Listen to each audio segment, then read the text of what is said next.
see you guys in the dark.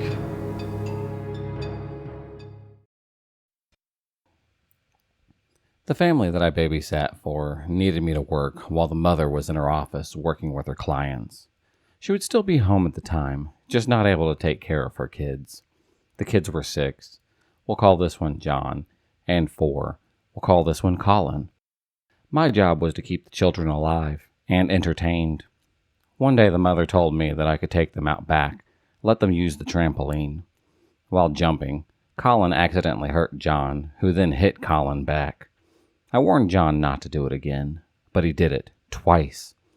I grabbed John, told him that he was going to have time out. I had him put on his shoes while I spoke to Colin. I explained to Colin that I would be right back, and looked directly at John. John was about halfway back to the house when he realized that I was not with him. He immediately sprinted into the house, locked the door right behind him. At this point, I was sprinting around the house to the other door that I knew was open. I jumped inside the door to see John nearly make it in time to lock the door. He proceeded to scream like a burning banshee. I grabbed him, and I take him to his room. All the while, he screamed for his mother that he knows is in the room right across the hall. I brought Colin inside and had him color downstairs. Within about 5 minutes, I heard the upstairs door open. John was leaving the room. I went to go check on him.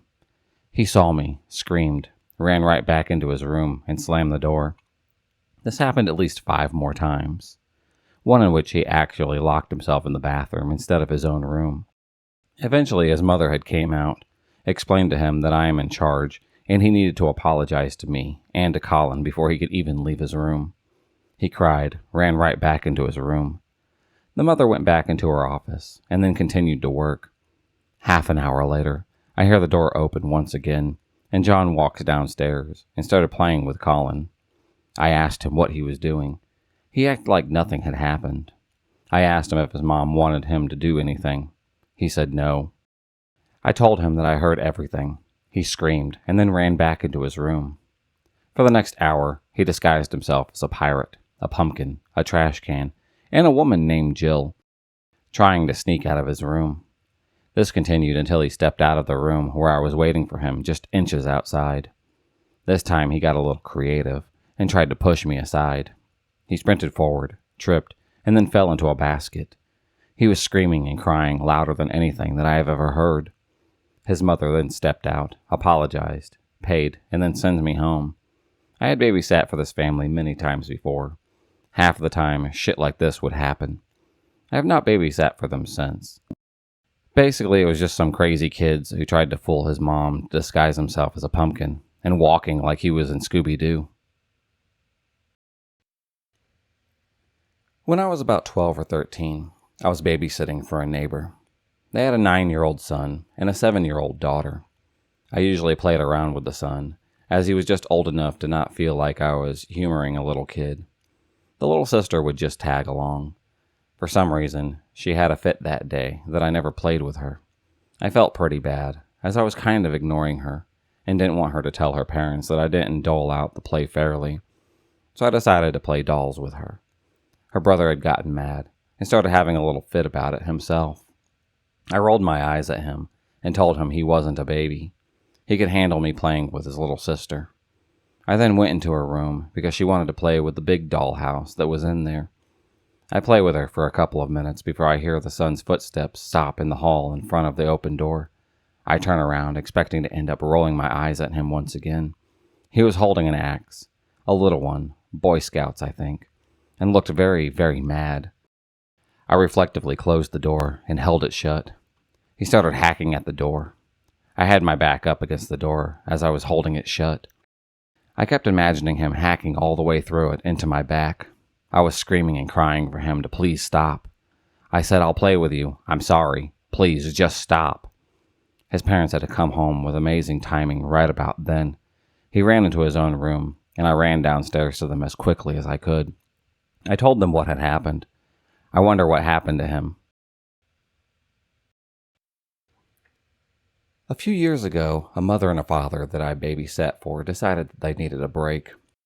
They wanted to head out for a night on the town. So they called me, their most trusted babysitter. When I arrived, the two children were already fast asleep in bed, so I just got to sit around and make sure that everything was okay with the children. Later on in the night, I got bored, so I wanted to go watch TV, but I couldn't watch it downstairs because they didn't have cable downstairs. The parents didn't want their children watching too much garbage, so I called them, asked them if it was okay if I could watch TV in their room. Of course, the parents had said okay, but I had one final request for them. I asked if I could cover up the large clown statue that happened to be in their bedroom with a blanket or a cloth, because it made me very nervous. Suddenly the phone line was silent for a moment, and the father, who was talking to me at the time, said, "Go take the children out of the house. We'll call the police. We don't happen to have a clown statue." I quickly ran and got all the children and got them out of the house safely. The police later had caught the clown impersonator running down the street. It just so happens that the clown was an enraged serial killer who had escaped from jail. He's now locked up and is harm to no one anymore. I'm just glad that I happened to ask them about that, because God knows what could have happened to me if I just sat there and watched TV. I was in grade school at the time and was told to watch my brother, a year younger than me. My doorbell had rang once. I didn't answer because I was taught to never answer the door when young and home alone, so I just ignored the ring. Then suddenly the doorbell is pressed another 5 times, so I assume that it's my family or a friend of mine. I go into my dining room and peer through the window. A man in a trench coat with a hat is walking away from my home and starts pacing in the driveway. I freak out and check that my back door is locked. I get my brother to do the garage and the front door. The man comes back as my brother is sitting underneath the door, as the man is now only knocking and ringing the doorbell. But he is also trying to turn the doorknob. After a few minutes, he goes onto the road and reverses, right into what I call his kidnapper car down the street, still wondering what would have happened if he turned the knob his first visit to my door. This may be the worst day of my life. I was around 15-ish, babysitting my little sister, who was a toddler. She would walk and open up doors at this point. My parents were making a quick run to the store and left me in charge. After a few minutes of watching TV, I noticed that it was a little bit too quiet. I checked her room. She wasn't there.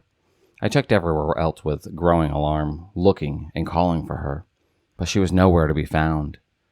There was a playground across the street that she liked, so I sprinted over there to go look for her. At this point, I was about 90% adrenaline and panic. Still, there was no sign of her. There was a group of 3 grade schoolers there, so I described her and asked if they had seen her around. One of the boys told me that he saw a girl matching her description get into a blue car.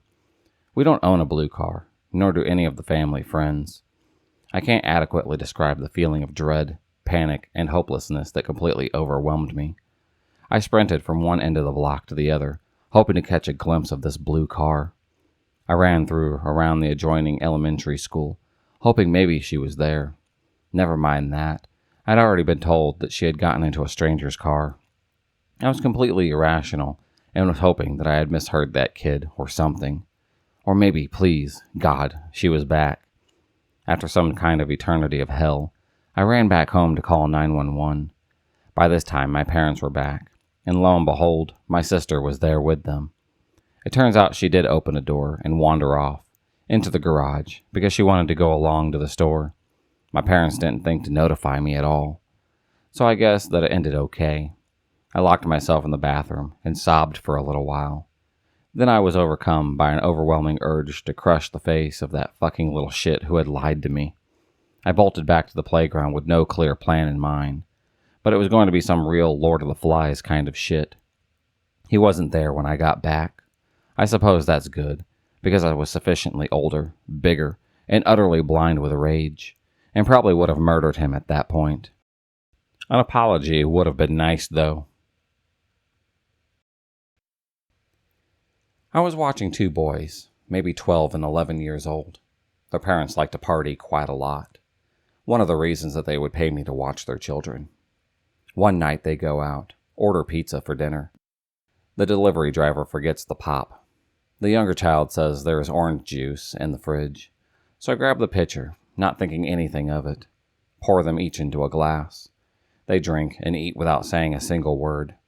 Through the course of the night, they keep pouring themselves cups of orange juice. They start acting strange, stumbling, talking pretty odd, stuff like that. I call the parents and ask if I should do anything. They tell the parents everything that they ate and drank. Their dad ends up telling me that OJ was just a giant screwdriver that his wife and him were going to split when they got home. Luckily, I didn't take too much heat for it, because he said he should have warned me about it beforehand. I had made the mistake of hiring a 13-year-old to watch my son when he was around 3 years old. She babysat for my neighbor all the time. I thought that she was competent. We were out of town when she called to complain that he wouldn't stop crying, and that she didn't know what to do about it. When we finally had gotten home, we found some videos that had gone missing.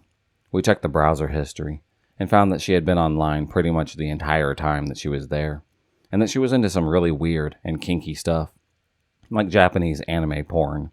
What the fuck? Oh, and she walked out of the apartment with one of our phones. We had to call her mother to get it back. I definitely don't plan on having her babysit for me ever again. If you enjoyed this video, please subscribe, like, and hit the bell for notifications on future videos, and become a stalker of the night. And I'll see you next time.